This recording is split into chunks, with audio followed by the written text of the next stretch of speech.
আসসালামু আলাইকুম সুপ্রিয় দর্শক, আশা করি সবাই ভালো আছেন। তো আজকে আমি আপনাদের এই ইট ভাটার মাটি কিভাবে প্রস্তুত করে এবং কিভাবে তৈরি করে আর এগুলো রোদে শুকায় বা ভাটাতে কিভাবে পোড়ানো হয়, আগুন দেওয়া হয়, কয়লা দেওয়া হয়, এসব নিয়ে বিস্তারিত আপনাদের সামনে তুলে ধরার চেষ্টা করব। তো আপনারা ভিডিওটি শুরু থেকে শেষ পর্যন্ত দেখতে থাকুন। তো এটি হচ্ছে শ্যালো মেশিন। এই শ্যালো মেশিনের সাহায্যে এই মিক্সার মেশিন বা হলারটি ঘোরানো হয়। আর এইখানে মাটি দেয় হলারের ভিতরে। তো এই মাটিগুলো মিক্সিং হয়ে নিচ দিয়ে বের হয়।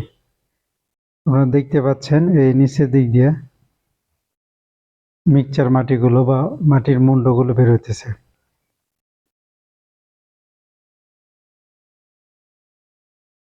তো এরপরে এখান থেকে মাটিগুলো উঠিয়ে নেওয়া হয় এবং এই গাড়ির সাহায্যে ইট তৈরি করার জন্য মাটিগুলো নিয়ে যাওয়া হয়। এবং এখানে এই ফর্মার সাহায্যে শ্রমিকরা এখানে ইট তৈরি করেন। আর যে ফর্মাটি দেখতেছেন এটা কাঠের তৈরি। তো প্রথমে দেখেন এর ভিতরে একটু বালি দিয়ে এটাকে ইট তৈরি উপযোগী করে নিতেছে, যেন কাদাগুলো এই ফর্মাতে আটকায় না যায়। এরপরে ফর্মার ভিতরে মাটি দিতেছেন, দেওয়ার পরে এরপর উপরের মুখটা সমান করে নিতেছেন হাত দিয়ে। নেওয়ার পরে এটা উপর করে সারিবদ্ধভাবে রেখে দিতেছেন। তো এইভাবে এই ইটগুলো তৈরি করে এখানে সারিবদ্ধভাবে শুকানোর জন্য রেখে দিতেছেন। উপরের পাশটা শুকানোর পর ইটগুলো আরো ভালোভাবে শুকানোর জন্য এভাবে উল্টাইয়া দেন। ইটগুলো শুকানোর পর এভাবে সারিবদ্ধভাবে রাখা হয়। আর এই গাড়ির সাহায্যে এই ইটগুলো মূল ভাটার ভিতরে নিয়ে যায় এবং এখানে ইটগুলোকে সুন্দর করে সাজানো হয় এবং এই গ্যাপগুলো রাখা হয় আগুন জ্বলার জন্য।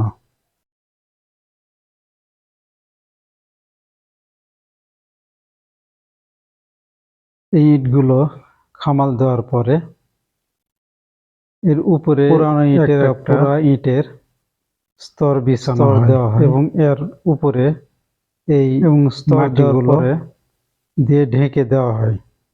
এর উপরে একটা মাটির প্রলেপ দেওয়া হয়।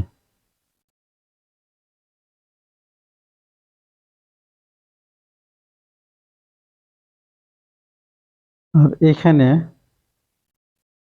এই মাটির প্রলেপ দেওয়ার পরে এই যে কয়লার গুঁড়া, এই কয়লার গুঁড়াগুলো এখানে যেই দায়িত্বপ্রাপ্ত কর্মচারীরা আছেন ওনারা ছোট বেলচার সাহায্যে এই কয়লাগুলো ভিতরে দিয়ে থাকেন। তো এখানে আপনারা দেখতে পাচ্ছেন কিভাবে আগুন জ্বলতেছে। তো উপরে থেকে যখন কয়লা দেয় তখন এখানে এই ভিতর দিয়ে ভিতরে কয়লাগুলো আসে এবং ইটগুলো পুরানোর পরে এখান থেকে যে শ্রমিকেরা আছেন ওনারা ইটগুলো সংগ্রহ করে বাইরে নিয়ে যান। ইট পোড়ানোর সময় যে ধোঁয়াগুলো তৈরি হয় সেই ধোঁয়াগুলো মূলত এই নল দিয়ে আকাশের দিকে বের হয়ে যায়। সবশেষে এই ইটগুলো এখান থেকে গ্রাহকদের জন্য ডেলিভারি দেওয়া হয়। তো আজকে পর্যন্তই। পরবর্তীতে নতুন কোন ভিডিও দেখার আমন্ত্রণ জানিয়ে এখানে শেষ করছি। সবাই ভালো থাকবেন, সুস্থ থাকবেন, নিরাপদে থাকবেন। আল্লাহ হাফেজ।